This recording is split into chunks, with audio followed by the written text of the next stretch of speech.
My name is Frandy Young. I currently live in Boston. Although I don't have the accent, I'm not wicked smart. I don't know how to park the car. But for those people that do or have been to Boston, you can kind of get that accent real quick and real soon.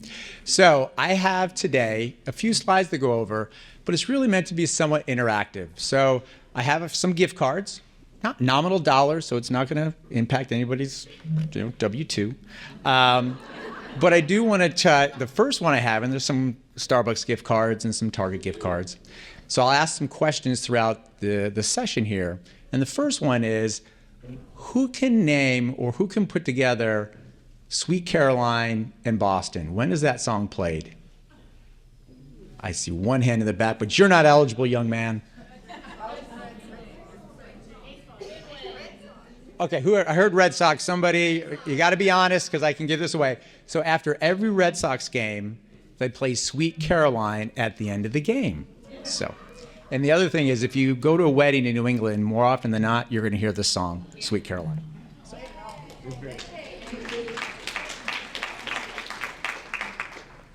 Okay, the second, because I'm going to kind of give in I got a lot of cards to give away. The second is, many of you do know Teladoc. We've been fortunate to be able to support you guys for the past few years. Thank you very much for that. We love being here. Teladoc's a fairly large telemedicine organization. How many visits do you think Teladoc will do this year in aggregate for the United States? Millions. Well, yes, it is millions, but be a little bit more specific. 6 million. 23 million. Whoa. I heard 18. Right, so 18 million. We're projected to do probably about 18 million is what our CEO has talked about.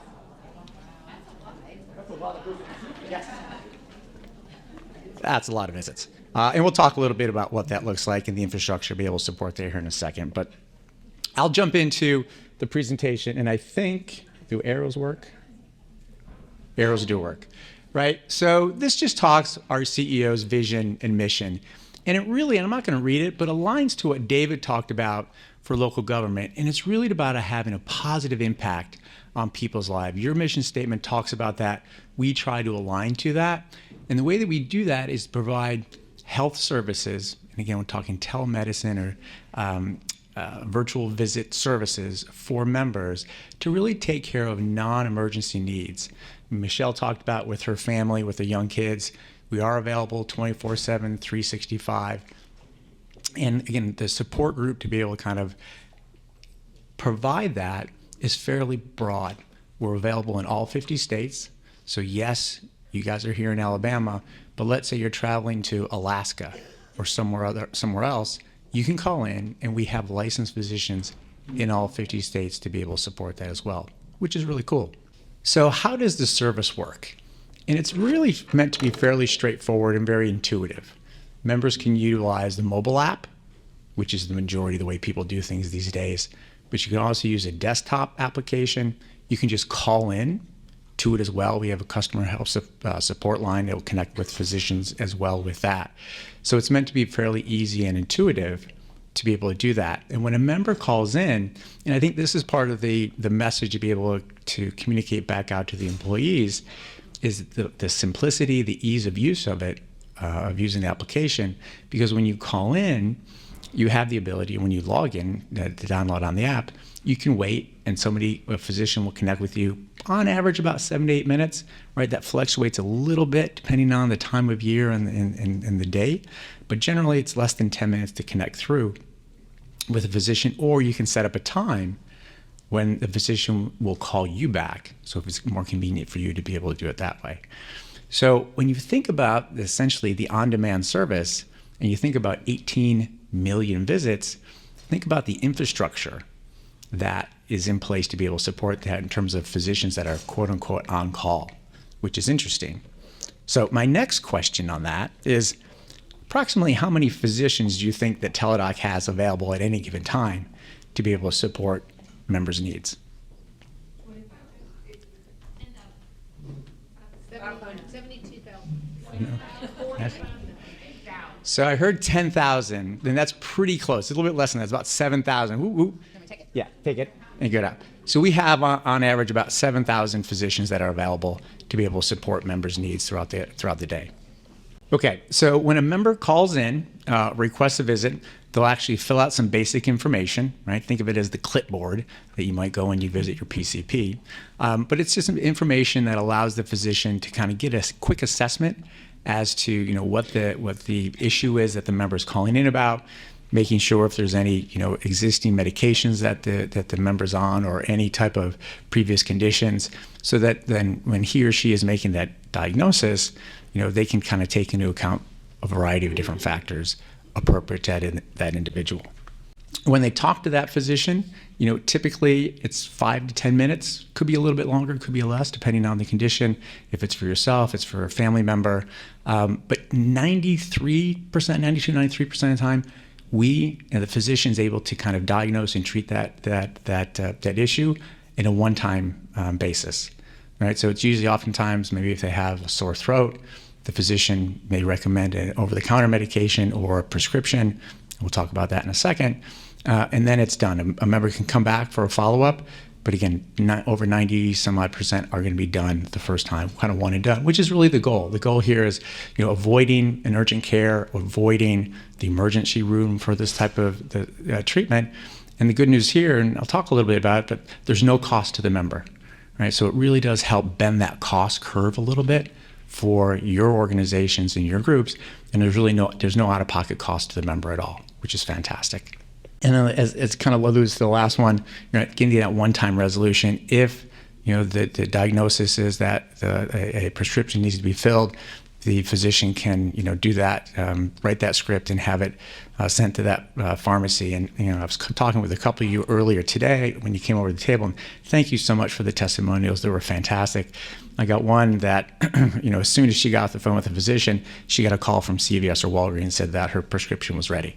So it's that kind of one-touch, real quick resolution that really makes the service convenient. It really kind of creates this the utilization and usage of kind of virtual care, which is kind of a broad term, but leveraging some of that virtual care to take care of that individual member so they don't have to kind of go out. And we saw this a lot during the pandemic, where people couldn't see their primary care physician or didn't want to go out, kind of expose themselves. This is a great type of solution. And we've seen the utilization. It's been kind of a slow build. Obviously, the pandemic has created a faster build to that, but we've seen that continued degree of acceptance and I think confidence in the outcomes that telemedicine can provide to those members, and then seeing the kind of downstream cost benefit of utilizing that and cost savings. It's a real kind of a win-win-win for the member, their families, as well as the organization. So we kind of hope to keep that theme of a win-win-win going forward as well. So here's a list of kind of some of those non-emergency conditions that people will treat. And this is just, again, kind of a broad list. It goes much deeper than this. But I think 80 to 90% of the call visits kind of fall under these type of categories.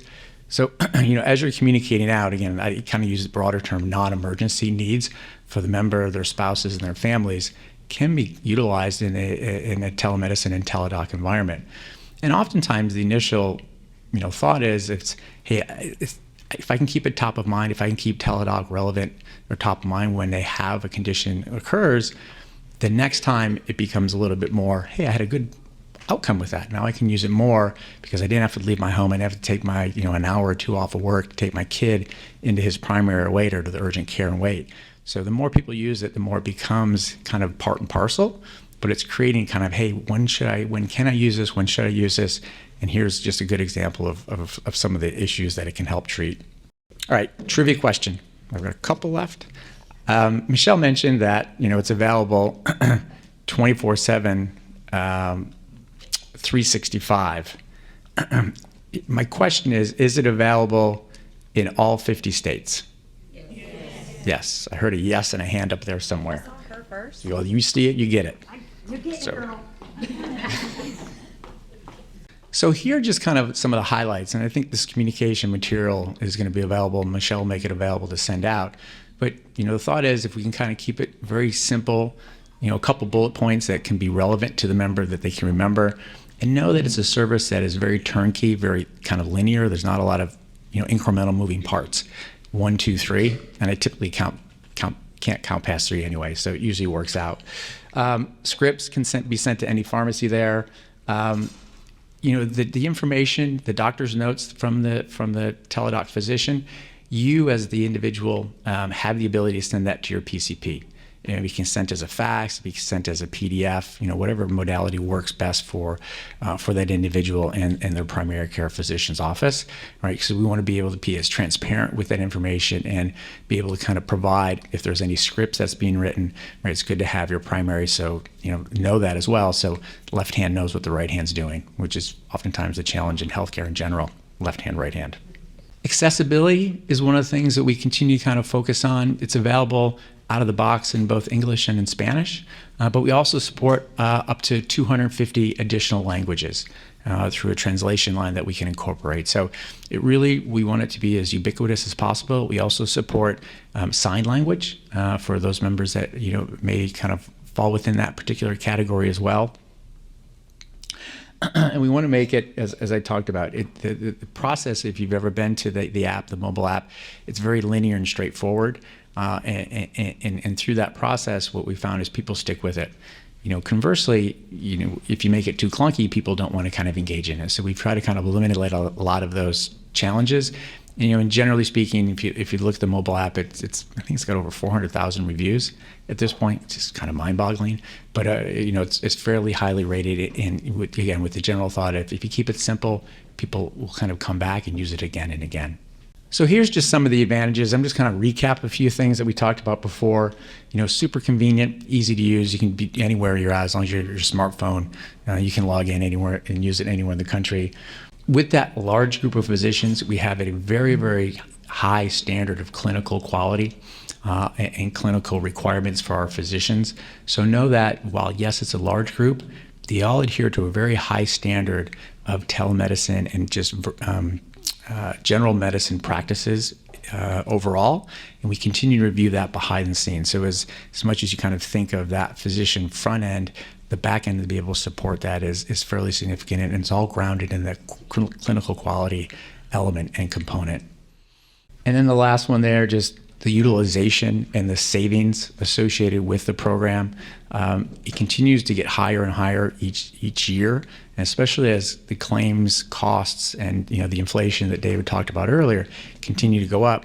This becomes a cost-effective alternative for members, again, as opposed to going to an urgent care, or even, quite frankly, it's even cheaper than going to, oftentimes than going to the primary care physician as well.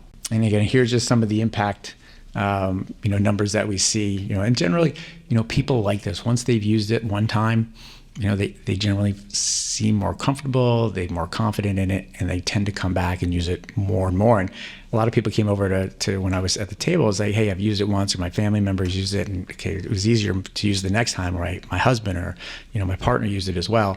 So it's one of those things that it continues to kind of accelerate.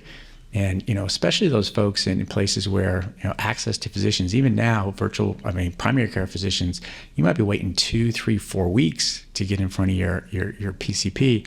Here, you can do it in about 10 minutes, right, to be able to cover that. I think that's it. Does that kind of cover? Yeah, that's my last question there. My last trivia question for the group.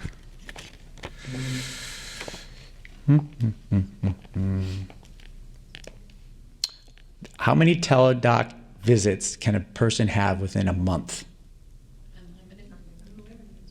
Who said unlimited the first time? Wow, bingo! It is unlimited. So that's another benefit of the solution. So, right.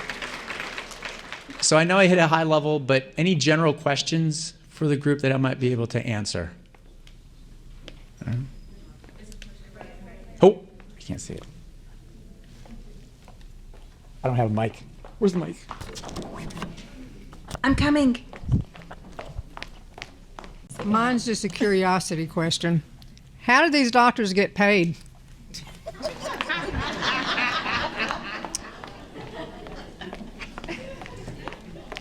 I feel like I could answer that, but I'm going to let you answer that. No. How do the physicians get paid? Yes. So they get paid on an individual call it case rate basis, based on the number of cases that they take. No, they're separate, right? So the physicians are a combination of Teladoc employees, W-2s, as well as 1099s. So I think David can actually probably answer it, but they're paid the same, I believe, as how if you see a primary care physician, it's reimbursed by our plan. But David can go into that. Yeah, the plan picks up the payment. We pay Teladoc a per case fee, and then we don't pass any of that cost along to our members. So They submit claims to Blue Cross and Blue Shield, and we cover the 100% of that. So Teladoc is completely free. So that's an excellent question as far as for us, for our members, Teladoc is entirely free. We pick up the entire cost of it because truth be told, this is one of those programs that David talked about this morning, and how it's saving our plan money. It's a heck of a lot cheaper for you to go through Teladoc. And let's face it, it's a heck of a lot more convenient, okay? And it's free, but it's a lot better on our plan for you to utilize Teladoc for these non-emergency situations. Now, I'm sorry, I'm not stealing your thunder. If you're experiencing chest pains, if you have sliced your arm off or there's something like that going on, please do not contact Teladoc. Please go to your ER. However, for these non-emergency type situations, it is your best bet. I mean, where else can you see a physician in 10 minutes or less? I'm sorry. What if it's something that's not emergency but may require like a blood test or something? Can they order those tests? No, that's going to be referred back to the primary care physician. Sure. Would it cover mental health? Her question is, does it cover mental health? As of right now, we do not offer these services with Teladoc. As of right now. Is it something in the works? As of right now, we do not offer this service to Teladoc.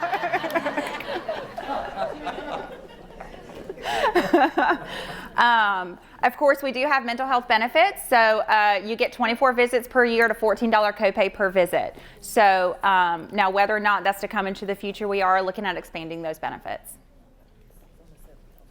Could you repeat that? For mental health, for behavioral health services, you get 24 visits per year, and the copay is $14 per visit. Yes, ma'am. What else you got? Yeah. I just want to say, my husband has had local government health insurance forever and a day, and I switched jobs and went to a local government entity last year. So after I came to the conference last year was the first time I knew Teladoc was even offered through local government. My husband doesn't share a lot of information. Yeah, girl, preach. He just does not know, but like I have used it so many times this last year, like for things with my kid. My son wrestles, and if this is super great news to share, but in wrestling you get a lot of skin infections, and you can't wrestle until you get signed off by a doctor, and a lot of times you can't get in fast enough for them to be cleared to wrestle with their next match. Yeah. It's helped us with that stuff too. Plus like normal sickness stuff, ear infections, like it saves you all those co-pays. Like you just make sure you don't have your phone to block unknown calls because you'll miss the first call every single time. Exactly. Yes. True. It will come from a private number because for some reason physicians don't want you to have their personal number. Yes, ma'am. What if you see Teladoc for something like allergy medication and they give you a 30-day supply? You have to see them every 30 days? So Teladoc does not replace your primary care physician or any specialist that you might see, and I hope that that's right. But what you can do, let's say that you're running very low on your medication, you're out of your medication, you're out of state, whatever the case is, Teladoc can call you in as long as it's not a pain pill. They can't do. I don't work for them, but any kind of controlled substance, they can't call that in. However. But they can call in a temporary prescription refill for you, but they can't replace those specialists or that primary care physician for that purpose. That's an excellent question about medication, specific medication. Do y'all have any other questions? Are we so excited about Teladoc? Yes. Thank you. All right. Thank you, Fran.